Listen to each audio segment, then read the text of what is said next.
Hello everyone, good morning. आप सभी का स्वागत है अपने यूट्यूब चैनल कीर्ति कंप्यूटर इंस्टीट्यूट सैनपुर में। जैसा कि आपने वीडियो के पार्ट 1 में कंप्यूटर के बेसिक्स के बारे में आपने पढ़ा, जिसमें आपने कंप्यूटर की परिभाषा, कंप्यूटर की जो है भौतिक कितनी घटकें हैं, वो सारी चीज़ों के बारे में आपने पढ़ा। आज सेकंड पार्ट में आपके लिए लेके आ रहे हैं कंप्यूटर के विकास के और उसके उपयोग के बारे में, कि कंप्यूटर का विकास कब हुआ और उसका उपयोग कैसे कैसे बढ़ा, किस प्रकार से हमारा जो एक कैलकुलेटर हुआ करता था वो आज के आधुनिक कंप्यूटर में परिवर्तित हुआ। इसके बारे में हम आज इस वीडियो में जानेंगे। चलिए, वीडियो को शुरू करने से पहले आप लोगों को फिर से बताना चाहेंगे कि यदि आप हमारे वीडियो में या हमारे चैनल पे नए हैं तो आप चैनल को सब्सक्राइब करें, लाइक करें तथा कंप्यूटर सीखने वाले उन सभी छात्राओं या साथियों के पास ज़रूर शेयर करें जिन्हें कंप्यूटर की क्लासेस का, कंप्यूटर के वीडियो का या कंप्यूटर के ज्ञान की ज़रूरत है। आइए वीडियो को हम शुरू करते हैं। देखिए, आज का टॉपिक है आपका elevation of computer and it's applications. ठीक है, चलिए देखिए, यहाँ देखिए आपका एंड छूट गया है, आप लिख सकते हैं एंड इट्स एप्लीकेशन, कंप्यूटर का विकास और उसका अनुप्रयोग।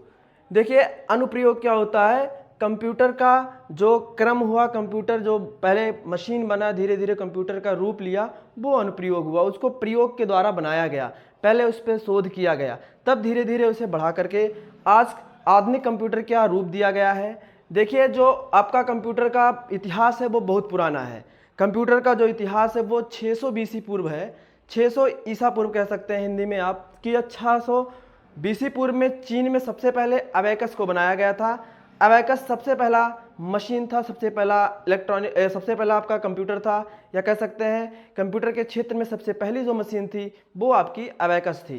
अबेकस को जो है अभी भी जापान तथा एशियाई देशों में प्रयोग किया जाता है, जिसको मेन रूप से जो है मैकेनिकल तथा एडिंग के लिए प्रयोग किया जाता है। ठीक है, आ जाते हैं आपके नीचे एलिवेशन पे। एलिवेशन जो था डिजिटल और मैकेनिकल एरा जो था, इसके पहले भी 3 मशीनें बनाई गईं। एक तो आपका अबेकस हो गया जो 600 बीसी पूर्व बनाया गया चीन के द्वारा। ठीक है, जिसको जो है चीन में जो है आधुनिक कंप्यूटर तथा एडिंग के लिए प्रयोग किया गया, जिसको जापानी तथा एशियाई देशों द्वारा अभी भी प्रयोग में लाया जाता है। आपका इसके बाद का जो था, इसके बाद आपका नेपियर बोन्स था। ठीक है, नेपियर बोन्स यहाँ लिख देते हैं, नेपियर बोन्स था आपका। नेपियर बोन्स का प्रयोग जो है सेकेंड बार किया गया आपके अबेकस के बाद। नेपियर बोन्स का उपयोग केवल गुणा और भाग के लिए किया गया, इसको गुणा और भाग के लिए किया गया, प्रयोग किया गया। ये 2 कैलकुलेशन केवल कर सकता था, आपका डिवीजन कर सकता था और आपका जो है मल्टीप्लिकेशन कर सकता था। इसको जो है जॉन नेपियर के द्वारा बनाया गया था। जॉन नेपियर जो है आपके स्कॉटलैंड के वैज्ञानिक थे, जॉन नेपियर के द्वारा इसको बनाया गया है। उन्हीं के नाम पर इसको रखा गया है John Napier bones. John Napier के द्वारा जो है बनाया गया था इसको। ये आपके स्कॉटलैंड के वैज्ञानिक हैं, इन्होंने 1617 ईस्वी में इसको बनाया था। 1617 ईस्वी में इसका निर्माण किया गया था स्कॉटलैंड में। स्कॉटलैंड के वैज्ञानिक हैं जॉन नेपियर। उसके बाद पहला तो आपको बताया गया कि आपका अबेकस था, अबेकस जिसको 1600 बीसी पूर्व चीन के द्वारा बनाया गया था। और पहला ये, दूसरा जो मशीन बनाई गई, दूसरी जो डिवाइस बनाई गई वो नेपियर बोन्स थी, जॉन नेपियर के द्वारा बनाया गया, जिसका उपयोग गुणा तथा भाग के लिए प्रयोग किया जाता था। तीसरा जो आपका है उसको बोलते हैं स्लाइड रूल, स्लाइड रूल। ठीक है, स्लाइड्स रूल। इसको जो है बनाया गया जो है 1620 ईस्वी में। 1620 ईस्वी में जो है विलियम ऑटरेट के द्वारा बनाया गया इसको। विलियम ऑटरेट आपके जो है जर्मनी के वैज्ञानिक थे। विलियम ऑटरेट जो है वो जर्मनी के वैज्ञानिक थे, उनके द्वारा इसको बनाया गया। इसका केवल उपयोग लॉग के लिए किया जाता था। लॉग का मतलब हो गया लघु गणक। ठीक है, इसका उपयोग जो है लघु गणक के लिए किया जाता था। 3 मशीनें इन डिजिटल एरा और मैकेनिकल एरा, मतलब जो है डिजिटल युग तथा मैकेनिकल युग के पहले भी जो है 3 मशीनें बनाई गई, 3 डिवाइसें बनाई गई। एक तो आपकी अबेकस बनाई गई, दूसरा आपका नेपियर बोन्स बनाया गया, तीसरा आपका जो है स्लाइड रूल बनाया गया। तीनों के जो वैज्ञानिक थे अलग अलग देशों के थे, उन्होंने अलग अलग तरीके से इसकी खोज की और अलग अलग इसका उपयोग दिया। इसका जो आपका लॉग का उपयोग था, ये लास्ट में आप हाई स्कूल वगैरह में भी पढ़े होंगे, लॉग का मान कैसे निकालते हैं, वो काफ़ी मान याद करना पड़ता था, जिसके लिए इस कैलकुलेशन का, इस मशीन का आविष्कार किया गया, जहाँ पे आपका उन मान को याद रख पाना और आसान बनाया गया। आइए देखते हैं आपके मैकेनिकल एरा और डिजिटल एरा में कौन कौन सी मशीनें और कंप्यूटर्स को बनाया गया है। चलिए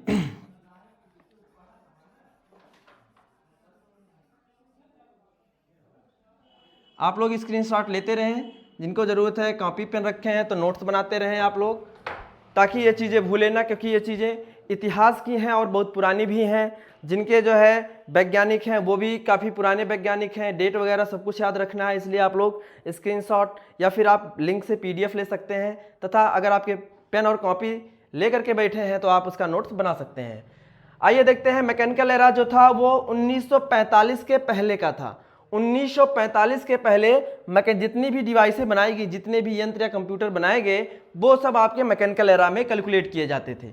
जिसमें पहला आपका जो था वो था पास्कलाइन। पास्कलाइन को बेस पास्कल के द्वारा बनाया गया था, ये फ्रांस के वैज्ञानिक थे।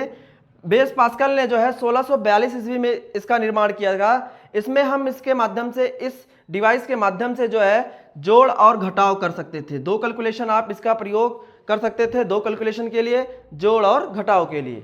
दूसरा जो है आपका लेबनीज कैलकुलेटर है, ठीक है, वैज्ञानिक है, लेबनीज कैलकुलेटर मशीन है, लेबनीज कैलकुलेटर, जिसको जो है गॉटफ्रेड विलियम के द्वारा बनाया गया। गॉटफ्रेड विलियम लेबनीज इनका पूरा नाम था। ये भी जब जर्मनी के वैज्ञानिक थे।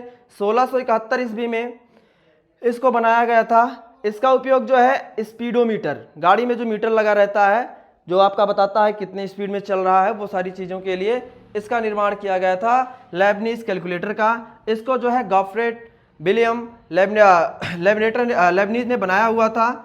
आगे आपका तीसरा जो था वो है जैकवार्ड लूम। तीसरी मशीन जो थी जैकवार्ड लूम, 1801 में इसको बनाया गया था। इसके जो वैज्ञानिक थे, इसके जो खोजकर्ता थे वो जोसेफ मैरी जैकवार्ड थे, वो भी फ्रांस के वैज्ञानिक थे।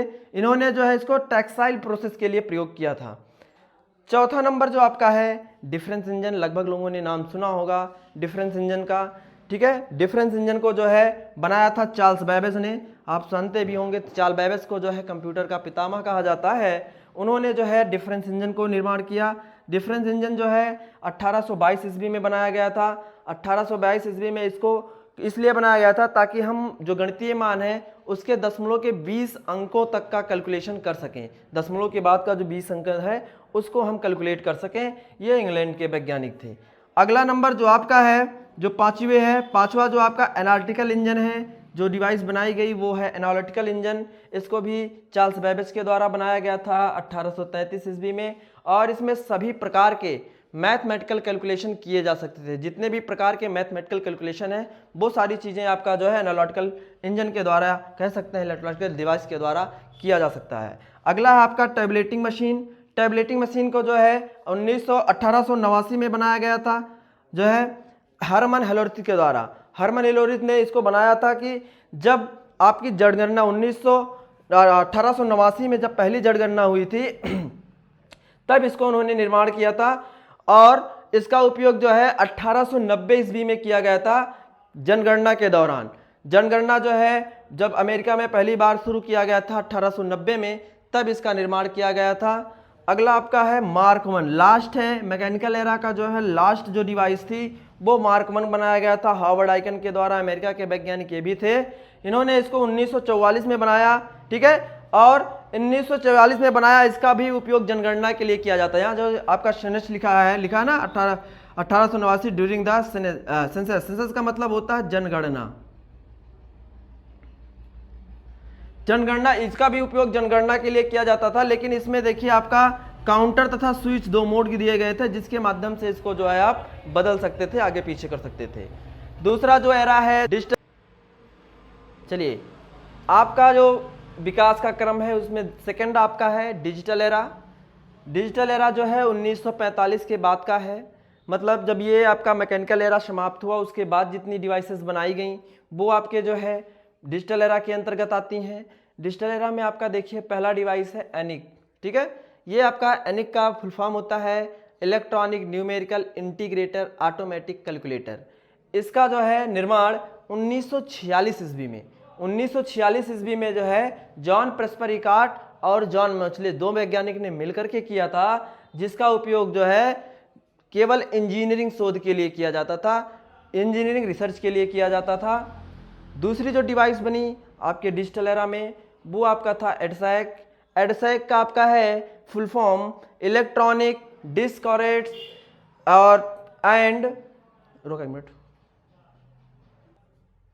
चलिए एडसैक का जो फुल फॉर्म है electronic delay storage automatic calculator, जिसको जो है 1949 में मॉरिन वेल्किस के द्वारा बनाया गया था। और इसका जो उपयोग है वो समीकरण के सॉल्व के लिए था, समीकरण के हलों के लिए किया गया था। जो समीकरण थे मैथमेटिकल में उनको जो है उनका हल निकालने के लिए प्रयोग किया जाता था। तीसरी जो डिवाइस है आपका एडवैक, ठीक है, वो आपका था इलेक्ट्रॉनिक डिस्कॉरेट वेरिएबल ऑटोमेटिक कंप्यूटर, ठीक है। ये देखिए कंप्यूटर था, यहाँ दोनों जो है वो कैलकुलेटर है। यहाँ कंप्यूटर था जॉन वन न्यूमैन के द्वारा 1950 को बनाया गया था और इसका प्रथम प्रयोग बीआर लैब बहुत बड़ी लैब है जिसको आपको पता होगा अमेरिका में स्थित है, उसमें जो है रिसर्च के लिए इसका उपयोग किया जाता था। अगला है आपका यूनिवाक का है यूनिवर्सल ऑटोमेटिक कंप्यूटर, ठीक है।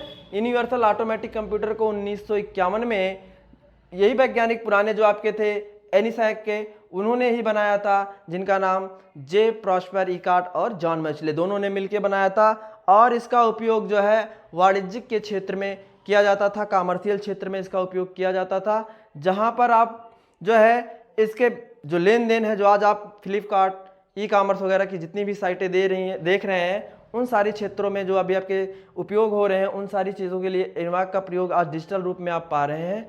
आज की क्लास में यहीं तक, आगे की क्लासों में आपके लिए इनके जो जनरेशन्स हैं, इनकी जो पीढ़ियां हैं कि कौन से प्रथम पीढ़ी द्वितीय पीढ़ी में कौन से कंप्यूटर बने, कैसा उपयोग था उनका, या कितने भारी भरकम थे, इनकी गुणवत्ता क्या थी, इन सारी चीज़ों के बारे में नेक्स्ट वीडियो में लेके आएंगे।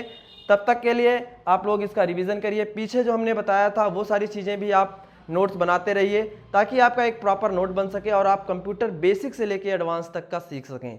वीडियो को यहीं पे रोकते हैं और यदि आप फिर से बताएंगे कि यदि आप चैनल पर नए हैं और कंप्यूटर सीखना चाह रहे हैं तो आप चैनल को सब्सक्राइब करें, लाइक करें तथा अपने लोगों के पास शेयर करें। धन्यवाद।